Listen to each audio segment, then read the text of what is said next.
你最近是毋是和韩国的流行歌洗脑到有一点仔烦啊？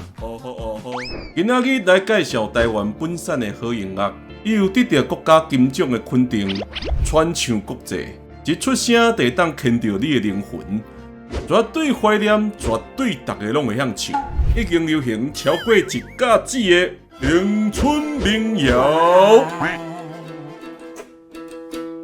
香啊！等下啦，先莫走啦，我是认真的啦。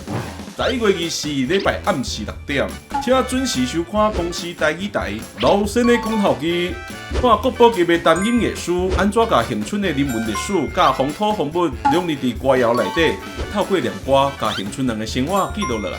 感受乐团是安怎干那用2条弦来弹唱特殊的恒春民谣。若是时间未拄好，嘛会使伫网络顶悬看哦。